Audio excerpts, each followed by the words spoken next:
Tanggang dari Reguler A 2019 Pendidikan Bahasa dan Sastra Indonesia Universitas Negeri Medan. Hari ini saya akan membahas tentang proposal dan saya yakin kalian sudah tidak asing dengan kata proposal. Sebelum kita masuk ke dalam materi yang lebih dalam lagi, kita harus tahu apa itu proposal. Jadi proposal adalah suatu rancangan kegiatan yang disusun secara sistematis oleh standar seseorang atau sekelompok peneliti untuk diajukan kepada pihak yang dikehendaki agar mendapatkan persetujuan atau bantuan dari penelitiannya tersebut. Setelah kita tadi sudah mengetahui pengertian dari proposal, selanjutnya kita akan membahas tentang fungsi-fungsi proposal. Apa aja sih fungsi-fungsi proposal itu? Nah, yang pertama ada untuk melakukan penelitian yang ada kaitannya dengan sosial, budaya, ekonomi, dan lain-lain. Dan yang kedua dapat digunakan untuk mengajukan dan mendirikan suatu usaha.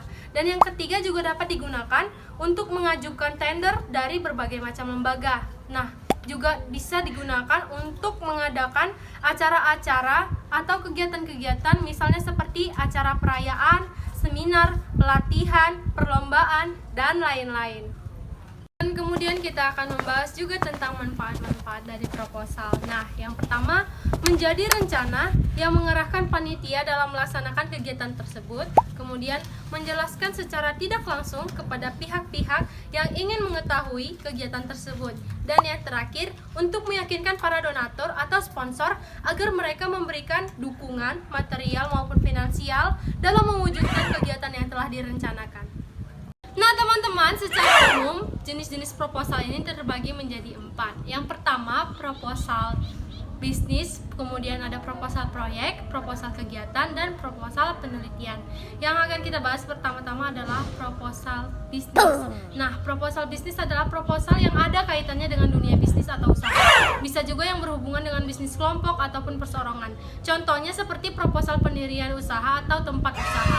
Nah, kemudian ada proposal proyek. Proposal proyek ini adalah kaitannya dengan dunia pekerjaan. Umumnya berisi serangkaian rencana-rencana dalam usaha atau komersil. Contohnya seperti proposal proyek pembangunan suatu kantor. Nah, selanjutnya ada proposal penelitian. Proposal penelitian ini yang sering kita gunakan pada bidang akademik, seperti penelitian untuk tugas, tesis, dan lain-lain. Biasanya proposal jenis ini digunakan untuk mengajukan suatu kegiatan penelitian yang akan dilakukan. Nah, bagi mahasiswa Unimed, saya yakin dalam proposal penelitian ini sudah sering dilakukan. Dan kemudian proposal kegiatan.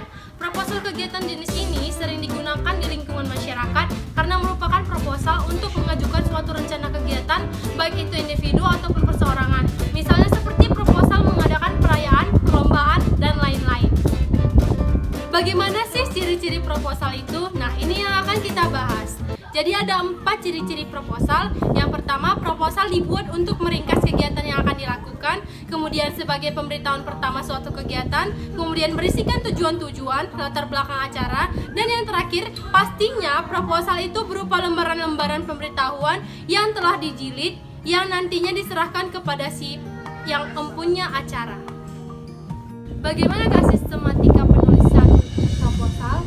Nah, dikarenakan lebih sering digunakannya proposal penelitian dan proposal kegiatan, maka saya akan membahas tentang sistematika penulisan proposal penelitian. Sistematika penulisannya seperti ini. Yang pertama, latar belakang masalah. Yang kedua, batasan masalah. Yang ketiga, rumusan masalah. Yang keempat, tujuan penelitian. Yang kelima, manfaat penelitian. Yang keenam, tinjauan pustaka. Yang ketujuh, metode penelitian. Yang kedelapan, objek penelitian. Yang kesembilan, metode pengumpulan data. Yang ke-10, metode analisis data. Yang ke-11, hasil yang diharapkan. Dan yang terakhir, daftar pustaka. Setelah tadi kita sudah mengetahui bagaimana sistematika penulisan proposal penelitian, selanjutnya kita akan membahas tentang sistematika penulisan proposal kegiatan. Yang pertama, tentunya masih sama, latar belakang kegiatan, kemudian dasar pemikiran. Yang ketiga, nama kegiatan. Yang keempat, tujuan kegiatan.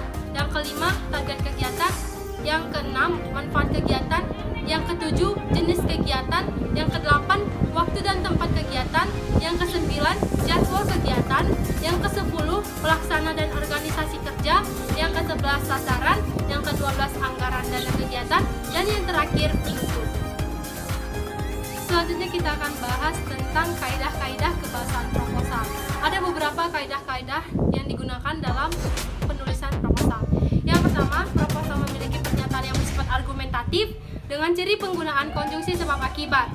Misalnya karena, sebab, oleh, karena itu, dan lain sebagainya. Yang kedua, pernyataan yang tertulis biasanya juga bersifat persuasif. Yang ketiga, memiliki istilah ilmiah atau kata-kata yang bersifat teknis.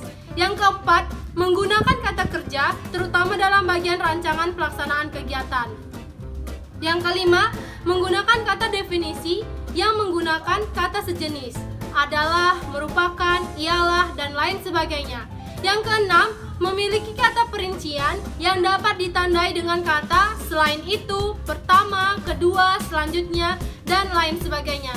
Dan yang ketujuh, mengandung kalimat perencanaan yang ditandai dengan kata akan, diharapkan, diinginkan, bertujuan untuk, direncanakan, dan lain sebagainya. Dan yang terakhir, menggunakan kata yang bersifat denotatif atau kata yang lugas.